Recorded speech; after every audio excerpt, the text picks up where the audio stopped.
तीन राज्यों में मिली जोरदार हार के बाद अब कांग्रेस अध्यक्ष मल्लिकार्जुन खड़गे ने विपक्षी दलों के इंडिया गठबंधन की मीटिंग बुला ली है। ये मीटिंग 6 दिसंबर को होगी। ये बैठक राजधानी दिल्ली में होगी। इस बैठक में पूरे घटक दलों की बजाय समन्वय समिति में शामिल दलों के नेता ही शामिल होंगे, जिसमें लोकसभा चुनाव की रणनीति पर चर्चा की जाएगी। कांग्रेस की हार के बाद अब ये बैठक हाहाकारी होने की पूरी संभावना है, क्योंकि समाजवादी पार्टी जैसे इस गठबंधन के कई दलों ने इन विधानसभा चुनाव के दौरान कांग्रेस पर अहंकारी होने के आरोप लगाए थे। माना जा रहा है कि 4 राज्यों के नतीजों का असर इंडिया गठबंधन के समीकरणों पर भी पड़ सकता है। दरअसल सीट बंटवारे को लेकर इंडिया गठबंधन में तालमेल बैठ ही नहीं पा रहा है। विधानसभा चुनाव से पहले ही समाजवादी पार्टी, तृणमूल कांग्रेस और आम आदमी पार्टी सीटों के बंटवारे को लेकर बात करना चाह रही थी, लेकिन उस समय कांग्रेस ने विधानसभा चुनाव का हवाला देते हुए बात टाल दी थी। इधर बिहार के मुख्यमंत्री नीतीश कुमार भी इंडिया गठबंधन में 2024 के एजेंडे पर कांग्रेस के हल्के रुख पर सवाल उठा रहे थे। नीतीश ने खुले मंच से कह दिया था कि कांग्रेस राज्यों के चुनाव में व्यस्त है। अब इस हार के बाद क्षेत्रीय दलों से कांग्रेस को झटका मिल सकता है। विधानसभा में चुनावी हार का सामना करने वाली कांग्रेस अब सहयोगी दलों के सामने लाचार नजर आ सकती है। उत्तर प्रदेश में समाजवादी पार्टी के मुखिया अखिलेश यादव सबसे ज्यादा नाराज बताए जा रहे हैं, क्योंकि उन्होंने मध्य प्रदेश में गठबंधन करने के लिए हाथ बढ़ाया था, जिसे कमलनाथ ने अखिलेश वखिलेश कहकर खारिज कर दिया था। अखिलेश ने अपना गुस्सा चुनाव प्रचार के दौरान भी जाहिर कर दिया था। बंसल जी दुखी है, कांग्रेस ने धोखा दे दिया, हमें पहचाना ही नहीं। अरे भाई, जिनकी उम्र 80 साल हो वो कैसे पहचानेंगे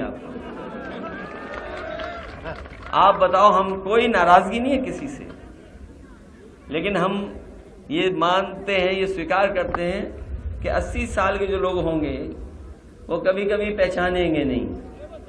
ये गलती हमारी है कि 80 साल के लोगों पे हम लोग भरोसा कर लिए कि वो हमें पहचान रहे होंगे।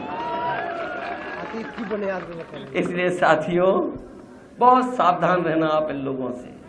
ये सही है, हम लोग शुरुआत कर रहे हैं, लेकिन हमारी शुरुआत मध्य प्रदेश में ऐसी ही रहेगी।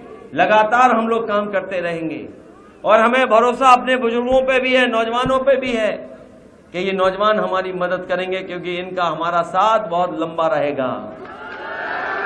हम लोग जाति जनगणना कराना चाहते हैं। बताओ, आप लोग जाति जनगणना कराना चाहते हो कि नहीं कराना चाहते हो? इनकी बातों में मत आना, बीजेपी और कांग्रेस की बातों में। कांग्रेस भी जाति जनगणना कहने लगी है। ये इसलिए कहने लगी क्योंकि उनका जो वोट था, खुद का जो वोट था, वो सब बीजेपी में चला गया। उन्हें वोट लेने के लिए जाति गणना करा रहे हैं। अब 80 लोकसभा सीटों वाले उत्तर प्रदेश में सपा कांग्रेस को 10 से 15 से अधिक सीटें नहीं दे सकेगी, क्योंकि प्रदेश में कांग्रेस की स्थिति बहुत कमजोर है और वो सपा की बैसाखी पर ही आगे बढ़ सकती है। वहीं पश्चिम बंगाल में भी कांग्रेस को ममता बनर्जी झटका दे सकती है। बंगाल में लोकसभा की 42 सीटें हैं, इनमें से 22 पर टीएमसी का कब्जा है, जबकि 18 बीजेपी के पास हैं और सिर्फ 2 सीटें ही कांग्रेस के पास हैं। इंडिया गठबंधन के अंदर ही इस राज्य में मुकाबला है। टीएमसी और लेफ्ट के बीच दरार काफी चौड़ी है, जबकि कांग्रेस सभी को साथ लेकर चलना चाहती है। ताजा चुनावी नतीजों से स्पष्ट है कि बंगाल में कांग्रेस की नहीं चल सकेगी और दीदी जो कहेंगी वही कांग्रेस को मानने के लिए मजबूर होना पड़ेगा।